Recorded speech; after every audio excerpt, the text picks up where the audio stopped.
नमस्कार, मैं शिखा। आप देख रहे हैं सी न्यूज भारत। वक्त हो गया मध्य प्रदेश और छत्तीसगढ़ बुलेटिन का। इस बुलेटिन में बात करेंगे जहां भिंड में कबाड़ गोदाम में आग से मचा हड़कंप, तो वहीं छतरपुर में मनाई गई लौह पुरुष सरदार वल्लभ भाई पटेल की जयंती। आगे चर्चा करेंगे क्यों हो रही है बांधवगढ़ टाइगर रिजर्व में लगातार हाथियों की मौत। ऐसी तमाम खबरों पर विस्तार से करेंगे चर्चा। कबाड़े के गोदाम में लगी भीषण आग। बता दें कि गोदाम में रखे 2 गैस सिलेंडर में ब्लास्ट हो गया। 3 बाइकों सहित तांबा पीतल भी जल गए।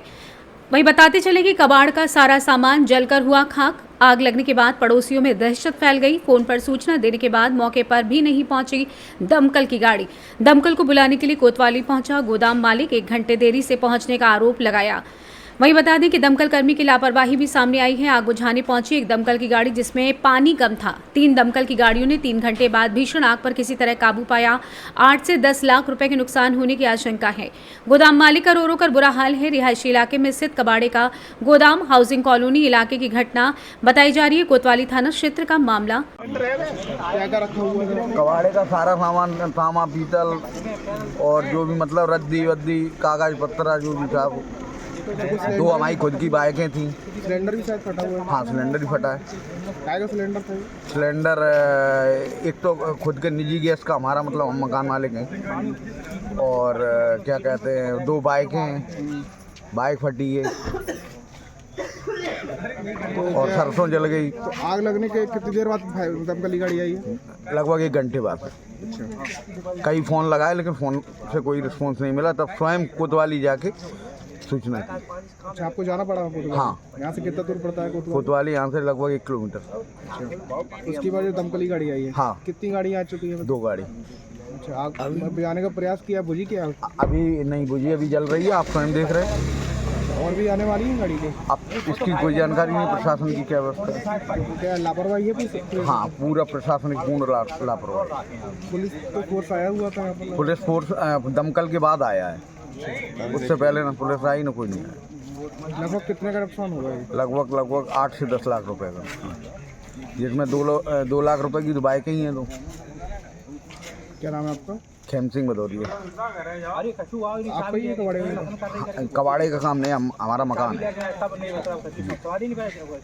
मेरे दादाजी के नाम से। भिंड से सी न्यूज संवाददाता विनोद शर्मा की रिपोर्ट। 31 अक्टूबर को भारत रत्न लौह पुरुष सरदार पटेल जी की जन्म जयंती के उपलक्ष्य में चंदला विधानसभा में सरदार सेना के कार्यकर्ताओं द्वारा चंदला से सरबई विशाल बाइक रैली निकालकर भव्य कार्यक्रम आयोजित किया गया, जहां पर कुर्मी समाज के आए हुए अतिथिगणों ने सरदार वल्लभ भाई पटेल की जीवनी पर प्रकाश डालते हुए कहा कि सरदार पटेल अखंड भारत के निर्माता हैं। आज का जो भारत है उसकी कल्पना बिना सरदार पटेल के नहीं की जा सकती थी। बड़ी विडंबना है कि हम लोग बटे हुए प्रतीत होते हैं। हम सभी को संगठित होकर समाज को मजबूत बनाना है और समाज को मजबूत करते हुए भारत की अखंडता को बरकरार रखना है। वहीं क्षेत्रीय नेताओं और अतिथियों ने इस विशाल कार्यक्रम आयोजन को लेकर सरदार सेना का धन्यवाद किया। उक्त कार्यक्रम में मुख्य अतिथि के रूप में सूर्य कुमार पटेल, एडवोकेट हाईकोर्ट जबलपुर, अतिथि के रूप में सेवालाल पटेल पन्ना, जिला अध्यक्ष कुर्मी समाज कमलेश पटेल पन्ना, लखनलाल पटेल छतरपुर, लल्लू बाबूजी छतरपुर, पुष्पेंद्र अहिरवार सरपंच संघ, जिला अध्यक्ष भागीरथ पटेल, जिला पंचायत सदस्य रविंद्र पटेल। इसके अलावा क्षेत्रीय नेता व समाज सेवियों में हरप्रसाद पटेल, रुद्र प्रसाद, प्रताप पटेल उपस्थित रहे। आयोजक कमेटी से प्रदीप पटेल सरपंच, अरुण पटेल, रामकिशन पटेल, योगेंद्र सिंह पटेल, सुनील पटेल, कुबेर पटेल, चंदन पटेल व समस्त सरदार सेना के कार्यकर्ता उपस्थित रहे। विकासखंड लवकुश नगर से सी न्यूज संवाददाता दिनेश कुमार पटेल की रिपोर्ट। डिंडोरी में 31 अक्टूबर की देर शाम गाड़ासरई थाना क्षेत्र अंतर्गत ग्राम पंचायत मानिकपुर के पोषक गांव लालपुर में जमीनी विवाद के चलते खेत में धान कटाई कर रहे बाप सहित 2 बेटों पर विरोधियों द्वारा जानलेवा हमला कर मौके पर ही नृशंस तरीके से हत्या करने का मामला सामने आया है, जिसमें धर्म सिंह मरावी 65 वर्ष, शिवराज मरावी पिता धर्म सिंह 40 वर्ष, रघुराज पिता धर्म सिंह 28 वर्ष की मौके पर मौत हो गई। वहीं हमले में गंभीर रूप से घायल तीसरे बेटे रामराज पिता धर्म सिंह को उपचार के लिए जिला अस्पताल रेफर कर दिया गया है। घटना की सूचना पर पुलिस अधीक्षक वाहिनी सिंह, अतिरिक्त पुलिस अधीक्षक जगन्नाथ मरकाम ने घटनास्थल का बारीकी से निरीक्षण कर विभागीय अधिकारी कर्मचारियों को निर्देशित करते हुए तत्काल आरोपियों को गिरफ्तारी के लिए कहा है। गाड़ासराय थाना प्रभारी दुर्गा प्रसाद नागपुरे ने जानकारी देते हुए बताया कि उक्त घटना के संबंध में फिलहाल कुछ लोगों को संदेह के आधार पर हिरासत में लेकर पूछताछ की जा रही है। गौरतलब है कि दीपावली त्योहार के ऐन मौके पर मृतकों के स्वजनों पर दुखों का पहाड़ टूट गया, जबकि इस हादसे के बाद गांव में दहशत का माहौल व्याप्त है। वहीं पूरे गांव में सन्नाटा पसरा हुआ है। माहौल को देखते हुए शांति और सुरक्षा की व्यवस्था के मद्देनजर गाड़ासराई थाने का पुलिस बल गांव में मौजूद है। डिंडोरी से सी न्यूज संवाददाता दीपक नामदेव की रिपोर्ट। कुनकुरी से बड़ी खबर सामने आई। आज सुबह लगभग 5:30 पर एक मोबाइल व्यवसायी के 3 मंजिला घर में आग लग गई। मोहल्ले के लोगों में काफी देर तक अफरा तफरी का माहौल बना रहा। इससे कुनकुरी पुलिस को सूचना मिलते ही तत्काल थाना प्रभारी सुनील सिंह ने फायर ब्रिगेड की टीम को लेकर मौके पर पहुंचे। वहीं मुख्यमंत्री विष्णुदेव साय के गृह निवास बगिया से भी एक और फायर ब्रिगेड की गाड़ी पहुंची और आग पर किसी तरह काबू पा लिया गया है। इस घटना में लोगों के द्वारा दिए से जलना या फिर शॉर्ट सर्किट से आग लगने की आशंका जताई जा रही है। बता दें कि आग पूजा के कमरे में लगी है और इस आगजनी की घटना में कोई बड़ा नुकसान या जनहानि नहीं हुई है।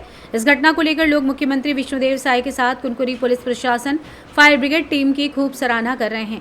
कुनकुरी थाना इलाके के जैन मंदिर के पीछे अग्रवाल इलेक्ट्रिक्स के सामने गली में पवन लड्ढा के घर की घटना बताई जा रही है। कैसे आग लग गई थी बता रहे हैं? सुबह लगभग 5:30-6 बजे की घटना है। पवन भैया का मेरे पास फ़ोन आया कि घर में पूरा धुआं भर गया है, आग लग गई है। मैंने तुरंत मुझे बुलाया गया। मैंने तुरंत सीएमओ को फ़ोन लगाया और फायर ब्रिगेड के लिए बोला कि आग लग गई है घर के पीछे में, आप जल्दी से फायर ब्रिगेड भेजिए। और उसके बाद मैंने टीआई साहब को फ़ोन लगाया, थाना प्रभारी को। पूरा थाना का अमला, टीआई साहब सभी यहाँ पहुँचे। नगर पंचायत के जो कर्मचारी हैं फायर ब्रिगेड लेकर के पहुँचे और हम लोगों ने कोशिश की एक भाई के साथ मिल करके गैस सिलेंडर को निकाला और उसके बाद में धुआं भर गया था पूरे घर में। आग कहाँ पे लगा है उसको देखा गया पहले, उतना तक फायर ब्रिगेड पहुँच चुका था। फायर ब्रिगेड के सहयोग से हम लोगों ने मंदिर में जो आग लगा था, रात में दीपावली का जो दीपक जलाया गया था, उस दीपक से आग लगने का शक है। उस आग को काबू पाया जा चुका है और सभी मोहल्ले वासियों के सहयोग से, थाना के सहयोग से इस आग को काबू पाया जा चुका है। ये पवन जी के घर में आग लगने की सूचना मिली थी। सूचना पर तत्काल फायर ब्रिगेड को लेकर के मौके पर पुलिस स्टाफ के साथ हम लोग पहुँचे। यहाँ पे इनका जो घर है पूजा रूम में आग लगा हुआ था, तो काफ़ी मशक्क़त के बाद काबू पा लिया गया है। घर में आग कहीं फैल नहीं पाया है, बुझा लिया गया है आग। कोई बड़ी घटना सर? नहीं, वैसा कोई बड़ी घटना अभी नहीं है। आग का पता नहीं चला भैया। एक्चुअल पहले नींद खुली मम्मी की, मम्मी को नींद खुली तो मम्मी जैसी आवाज़ लगाई मेरे को कि घर में रूम में धुआं हो गया पूरा। बाहर निकली, उन्हीं ने आवाज़ दिया मेरे को कि पवन उठो, पवन उठो। उसके बाद ही मैंने जब बाहर निकला तो देखा कि पूरा धुआं भरा हुआ है। धुआं भरा हुआ है तो मैंने पहले अपने पूरे परिवार को बोला कि बाहर निकलो। पहले उनको बाहर निकाला, फिर खबर किया मोहल्ले में, अगल बगल पड़ोसियों को आवाज़ लगाया, अगल बगल में खबर किया। उसके बाद में ही सभी आए, तब जाके धुआं का पता नहीं, तब तक धुआं बढ़ चुका था। क्या कोई बड़ी नुकसान? जी, इसमें सारे सामान हमारे तो जल गए हैं, सारे सामान जल गए हैं। घर में फॉल सीलिंग सब पूरे घर में क्षतिग्रस्त हुआ है, अस्त व्यस्त हो गए हैं सब चीज़, सामान इधर उधर। पूरी आग लग चुकी थी समय पे। तो फिर क्या लगता है आग लगने का कारण कुछ? भैया शॉर्ट सर्किट ही होगा, क्योंकि और कुछ कारण नहीं है। जिस जगह पे आग लगी है, जिस रूम से शुरू हुई है, वहाँ पे और कुछ अन्यथा सामान भी नहीं था। पता है दीपक जल रही थी, दिवाली का दिन था। नहीं, दीपक तो दूसरी जगह भैया, पूजा रूम में अलग से थी। दीपक के नीचे तो दीपक स्वस्थ था। अभी जब तक जगह देखे तब तक दीपक अच्छे से जल रहा था। दीपक में कोई कहीं की दिक्कत नहीं था। जशपुर जिले से सी न्यूज संवाददाता दीपक वर्मा की रिपोर्ट। दीपावली पर्व पर प्राचीन परंपराओं के तहत युवा पीढ़ी ढोल धमाके के साथ नाचते गाते मोर के पंख के साथ बाबा के दरबार में पहुंचे। प्राचीन परंपराओं का निर्वाह आज भी युवा पीढ़ी कर रही है। मोर के बीज लेकर ज्योतिर्लिंग ओंकारेश्वर 125 लोगों के जत्थों के साथ ओंकारेश्वर पहुंचे। नितेश पाल, ग्राम सरैया, छतरपुर, जिला मध्य प्रदेश ने संवाददाता ललित दुबे से बताया कि प्रतिवर्ष विश्व शांति एवं कल्याण के उद्देश्य को लेकर किसी धार्मिक स्थान पर जाते हैं। इस वर्ष ज्योतिर्लिंग ओंकारेश्वर मां नर्मदा के किनारे बाबा के दरबार में सभी के कल्याण को लेकर प्राचीन परंपरा के तहत ढोल धमाके गाजे बाजे के साथ मोर के बीच नाचते हुए बाबा के दरबार में जत्था पहुंचा। आइए जानते हैं इस विषय में नितेश पाल एवं संतोष का क्या कुछ कहना था। जिला छतरपुर और ग्राम सरैया से आए हैं। ये कितने लोगों के साथ यहाँ पहुँचे हैं? यहाँ जो 125 लोग हैं। तुम्हारे जो मोर के पीछे और नाचते गाजते आ रहे हैं, क्या है महत्व, क्या है ये पूरा मामला? ये गांव की पुरानी परंपरा है, घूमने का स्थल बनाते हैं हम लोगों के। सब लोग इकट्ठे दीपावली में किसी स्थान पर जाते हैं और जल चढ़ाते हैं। तो ऐसे पूरे मंदिरों के दर्शन हो जाते हैं और वहाँ पे सब लोग मजा करके चले जाते हैं। हमारे यहाँ तलैया ग्राम से आए हम लोग। ये मूल बहुत 3 साल से चले रहे हैं।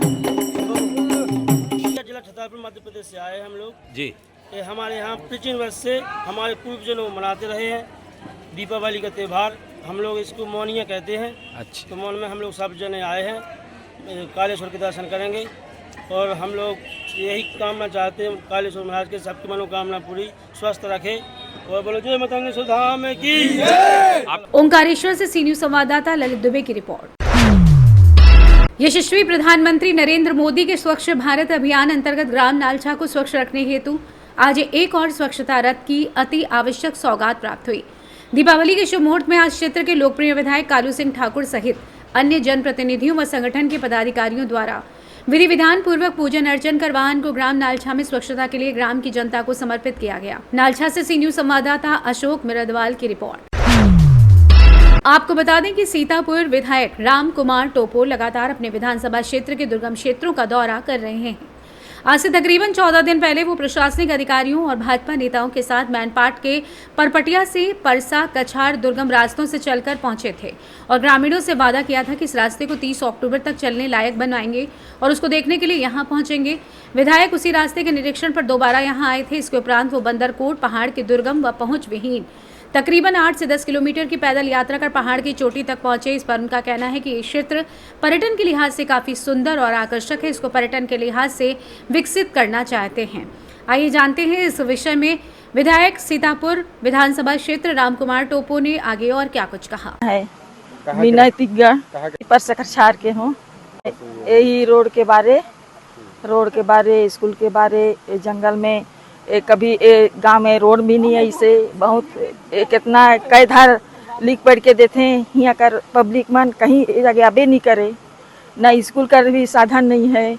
बाल बच्चा ऐसे घूमत रहते हैं, जंगल में चराई मारत रहते हैं। हम यहाँ तो भाई बहुत का कमी है रहे बर तो, लेकिन ऐसे देखा ये जंगल में हमारे भाई जैसे भगवान खड़ा हुई से है ये विधायक हर। हाँ कि यहाँ का मैं जितना समस्या है तेला दूर करूँ, रोड बनवा दूँ, स्कूल बनवा दूँ, जितना बाल बच्चा का वो निकली पढ़ाई लिखाई के बारे वो सब में मैं इस काम करवा दूँ। कहीं करी से पहले कोई विधायक नहीं विधायक आए रही लेकिन नहीं करी से विधायक। उदयनाथ जी आज आपसे विधायक जी मिलने आए थे जी। कैसा अनुभव रहा और किस तरह की डिमांड की है आप लोगों ने? जी बहुत अच्छा, उनसे मिलकर अच्छा लगा और माननीय विधायक जी से डिमांड रहा कि हम लोग के पास बहुत दिन यानी 20 साल से यहाँ बहुत परेशानी का सामना करना पड़ रहा था। आज हम लोग विधायक जी को अवगत कराया गया है। रोड, बिजली, पानी यहाँ बहुत परेशानी था, इस संबंध में हम लोग अवगत कराया गया। क्या लगता है समस्या दूर हो जाएगा? जी आशा है कि हमारी समस्या दूर। क्षेत्र के वासी आप लोगों को कितना खुशी लगा आज आप लोग से विधायक जी के आने से बहुत खुशी हुआ और ऐसा कभी आकर के हमको आश्वासन नहीं मिला था। महोदय आप 30 तारीख को नांदवाली क्षेत्र में आएंगे बोले थे, आज पहुंचे हैं और क्षेत्र का भ्रमण भी किए हैं। महोदय जनता से भी आपसे मिलने आई है, कहाँ गए थे और किस तरह की चर्चा हुई यहाँ की जनता? आज हम लोग हमारे सीतापुर विधानसभा के परिक्षेत्र और छत्तीसगढ़ के शिमला कहे जाने वाले मैनपाट के इस पर्यटन क्षेत्र पर एक बंदरकोट नाम का जगह है जो काफ़ी माने पर्यटन के लिहाज से बहुत ही सुंदर जगह है। आज हम उस जगह पे गए थे, 12 बजे से निरंतर चलना शुरू किए और अभी 5 साढ़े 5 बजे वहाँ से वापस आए। जाने के बाद में ग्रामीणों के साथ हम गए थे। इतना सुंदर दृश्य है, इसको पर्यटन के लिहाज से विकसित किया जाएगा, उसी लिहाज से भी हम लोग दौरे पे गए थे और साथ ही साथ जनता का यहाँ की समस्याएं देखी, यहाँ के लोगों को मांग को सुना और कई मांगों को तत्काल रूप से भी पूरा किया गया है और निरंतर हमारा यहाँ पे आना जाना रहेगा। और आज इस दीपावली के पावन अवसर पर हमने यहाँ के ग्रामीणों के साथ दीपावली का जो शुभकामनाएं हैं वो मनाए हैं। कुछ महिला आपसे रो के कुछ चीज़ की विनती कर रही थी, क्या लग रहा है, कितना दुख है उनको? देखिए इस दुख वाकई में दुख है। उनका कहना ये है कि आज आज़ादी के इतने वर्ष बाद भी उनका ये कहना है कि पहली बात तो यहाँ कोई विधायक के तर्ज पर कोई आया नहीं, दूसरा ना कोई अधिकारी यहाँ आया नहीं। माने उनका दुख ये था कि यहाँ कोई उनको पूछने वाला नहीं है, उनका कोई काम नहीं होता ऐसा कहते हैं। लेकिन अब उन्हें चिंता करने की ज़रूरत नहीं है। यदि आज पहली बार कोई विधायक यहाँ पहुँचा है तो विकास भी जरूर पहुँचेगा और विष्णुदेव साय जी की सरकार का यही संकल्प है सुशासन स्थापित करना, जिसके लिए हम पूरा संकल्पित हैं। और मोदी जी का जो प्रधानमंत्री आवास जो जन जन तक पहुंचाना, इन क्षेत्रों में भी पास हुआ है, उन तक भी मटेरियल के साथ विकास भी पहुंचाएंगे, ये हम संकल्पित हैं। अभी आप अपने जनसफर दौरा में खासकर उस पहुंच विहीन जगहों का जहां प्रधानमंत्री आवास नहीं बन पा रहा है उसका दौरा कर रहे हैं, इस पे कार्य बिल्कुल एक जो आस लगा के बैठे हैं उनके लिए पक्का मकान मिल पाना ये अपने आप में बहुत बड़ा उपलब्धि है।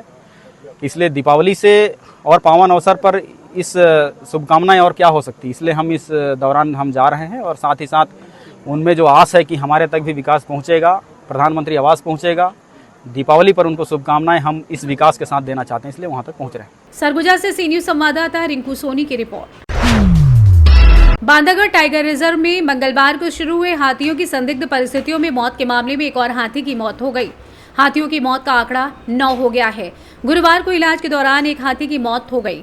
प्रधान मुख्य वन संरक्षक वन्य प्राणी वीएन अंबाड़े सहित एनटीसीए और एसटीएफ की टीम भी मौके पर है। वहीं मंगलवार को 4 हाथियों की मौत के बाद 6 हाथियों का इलाज, डॉक्टर की टीम इलाज में जुटी हुई थी। बुधवार को 4 और हाथियों की मौत हो गई। बुधवार तक आंकड़ा 8 हाथियों की मौत का हो गया। गुरुवार को लगभग 11 बजे इलाज के दौरान एक और हाथी की मौत हो गई। गुरुवार तक हाथियों की मौत का आंकड़ा न हो गया। अब एक हाथी का इलाज चल रहा है। ये करीब 13 हाथियों का झुंड था और इसमें से अभी तक 9 हाथियों की मृत्यु हुई है, एक अभी इलाजरत है। और ये जो है संभवतः यहाँ पर नज़दीक गांव सलखनिया में फसल जो उन्होंने चरी थी उसमें एक दिन पहले रात में, और कोदो नाम की फसल है, उसमें कई बार फंगल के कारण, फंगल होने के कारण होता है ये। और इसी तरह की पूरा पहले भी कोई रिपोर्टिंग हुई है। तो उस एंगल के अलावा भी हमारे पास अन्य किसी और स्तर से तो कोई ऐसी घटना नहीं हुई हो या किसी और ने कारित तो नहीं की। इसके लिए wild life crime control bureau Delhi से भी टीम, भोपाल से टीम आई हुई है, एसटीएफएस की टीम आई हुई है जो विशेष जांच कर रही है। इसके अलावा वाइल्ड लाइफ वेटरनरियंस की हमारी टीम है, करीब 14 डॉक्टर्स की टीम है, जबलपुर से आई हुई, अन्य टाइगर रिजर्व से आई हुई, लोकल के भी हैं जो इलाजरत हाथियों का इलाज कर रहे थे। और पीएम वगैरह में भी सब लोगों का सहयोग। अभी तक 9 हाथियों की मृत्यु हुई है। कितनी जांच एजेंसियां काम कर रही हैं सर? अभी 2 जांच एजेंसियां काम कर रही है, WCCB दिल्ली और भोपाल की STFS टीम। सर, मृत हाथी के शव को सुरक्षा के लिए क्या करना? इनकी सुरक्षा के लिए हमने टीमें बनाई हैं जो रात और दिन यहाँ पर रह करके और सुरक्षा करेंगे। बीट का एरिया है, बीट गार्ड और चौकीदार यहाँ पर पदस्थ होते ही हैं, वो तो रहते ही हैं यहाँ पर। सर कुछ लोगों की सर्चिंग के दौरान क्या कुछ निष्कर्ष निकला है? अभी कोई ऐसा निष्कर्ष नहीं निकला है जो प्रथम दृष्टया जो भी जांच एजेंसी ने जांच की है, लेकिन अभी इसका विजरा भेजे हैं और वो उसकी जांच आने के बाद ही सही और कारणों का पता लगेगा। और कितने हाथी इलाजरत हैं सर? 1 हाथी इलाजरत है। क्या स्थिति है? अभी ठीक है, वो चल रहा है उसका इलाज। समूह में कुल 13 हाथी थे और जिसमें से कल तक 8 हुए थे मृत्यु। अभी एक मॉर्निंग में, अभी हाल ही में एक की मृत्यु हुई है। डॉक्टर लोग उसका ट्रीटमेंट कर रहे थे, तो ट्रीटमेंट के दौरान उसकी मृत्यु हो गई। और अभी कितने हाथियों का ट्रीटमेंट चल रहा है? अभी 1 हाथी का ट्रीटमेंट चल रहा है। और 2 हाथी का सुरक्षा को लेकर क्या कुछ इंतजाम? जैसे कि इसकी जांच के लिए टीम लगाई गई है। हमारे यहाँ की स्टेट टाइगर स्ट्राइक फोर्स की टीम लगी है यहाँ पर। भारत सरकार से भी wild life crime control bureau से भी टीम आई हुई है। और माननीय वन मंत्री जी के निर्देशानुसार भी एक राज्य स्तरीय SIT गठित की गई है। इनकी जो भी जांच रिपोर्ट रहेंगी और जो भी सामने आएंगे उसके अनुसार रणनीति हम लोग की बनाई जाएंगी कि भविष्य में ऐसी घटनाएं न हो। किन कारणों से हाथियों की मृत्यु हुई? इसका अभी तक जो पोस्टमार्टम रिपोर्ट और वेटनरी डॉक्टर से हमारी चर्चा हुई है उसमें सामने यही आया है कि इनके जो उन्होंने पोस्टमार्टम में उनके पेट में से बहुत अधिक मात्रा में कोदो पाया गया। तो अभी यही निष्कर्ष तो नहीं कर सकते, इसको अभी ये संभावना ये है कि शायद कोदो के सेवन से ही इनको मतलब इनकी मृत्यु हुई है। आने वाले समय में हाथियों के लिए क्या प्रोटोकॉल रहेंगे? प्रोटोकॉल यही रहेगा कि जैसी कोदो इनके लिए जैसी बताया जा रहा है कि टॉक्सिक है करके, तो हमारा यही रहेगा कि जहाँ पर हाथी विचरण कर रहे हैं उस एरिया में कोदो कम से कम मतलब कोशिश रहेंगे कि उस एरिया में कोदो न बोए करके, जिसकी वजह से इनको नुकसान हुआ है। सर 10 साल से कोदो की खेती हो रही है और वहीं वन्य प्राणी भी, हाथी भी है, तो आज तक ऐसी वारदात नहीं हुई, पर क्यों हुई? नहीं, लेकिन ये छुटपुट घटनाएं पहले भी हुई है। जैसे कान्हा में भी बता रहे, अभी मैं वेटनरी डॉक्टर से चर्चा कर रहे थे हमारे पुराने, उन्होंने बताया कान्हा में भी 97-98 में भी एक घटना हुई थी और जिसमें ये निकला था कोदो से हुई है करके। इतनी बड़ी संख्या में सर हाथियों का मरना क्या कहे सर? अब ये तो जांच कर रहे हैं, जांच में जो भी निष्कर्ष निकलेगा उसके अनुसार कार्रवाई की जाएगी। उमरिया से सी न्यूज संवाददाता योगेंद्र महोबिया की रिपोर्ट। फिलहाल इस बुलेटिन में बस इतना ही। देश दुनिया की तमाम बड़ी खबरों के लिए आप देखते रहें सी न्यूज़ भारत।